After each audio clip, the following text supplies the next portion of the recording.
وتنزل رحمة الغفار غيثا به تمحى بسم اللہ الرحمن الرحیم۔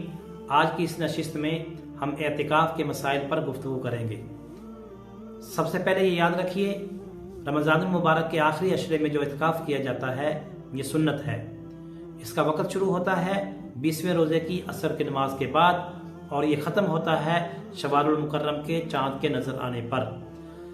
اعتکاف کے لیے جب ہم مسجد میں آئیں گے، سب سے پہلے آخری عشرے کے اعتکاف کی نیت کر لیں۔ نیت نام ہے دل کے ارادے کا، لیکن اگر آپ اس کو زبان سے بھی دہرا لیں تو کوئی حرج نہیں ہے۔ زبان سے اس طریقے سے دہرائیں گے کہ میں آخری عشرے کے اعتکاف کی نیت کرتا ہوں۔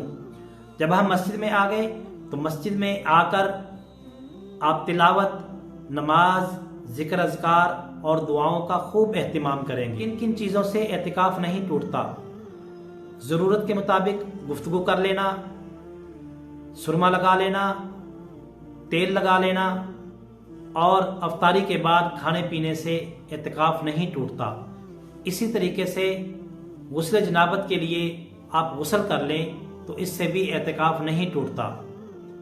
کن کن چیزوں سے اعتکاف ٹوٹ جاتا ہے؟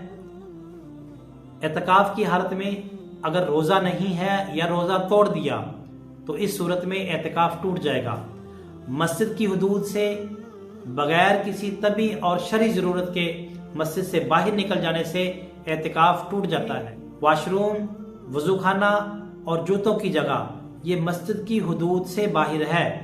یہاں سے اگر آپ بغیر ضرورت کے مسجد سے باہر نکلیں، اس حدود میں گئے تو آپ کا اعتکاف ٹوٹ جائے گا۔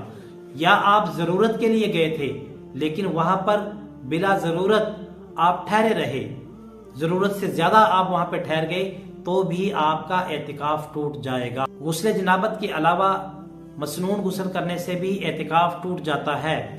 اسی طریقے سے اگر کوئی عورت گھر میں اعتکاف بیٹھی ہے اور اسی دوران اگر ناپاکی کے ایام شروع ہو جاتے ہیں تو اس سے بھی اعتکاف ٹوٹ جائے گا۔ اور آخر میں اعتکاف بیٹھنے والے بہن بھائیوں سے میری درخواست ہے کہ دعاؤں کا خوب اہتمام کیجئے، اپنے لیے، اپنے بچوں کے لیے، اپنے والدین کے لیے، پوری امت مرحومہ کے لیے خوب دعائیں کیجئے اور اپنی نیک دعاؤں میں اپنے اس گناہگار بھائی کو بھی یاد کیجئے۔ وآخر دعوانا ان الحمدللہ رب العالمین۔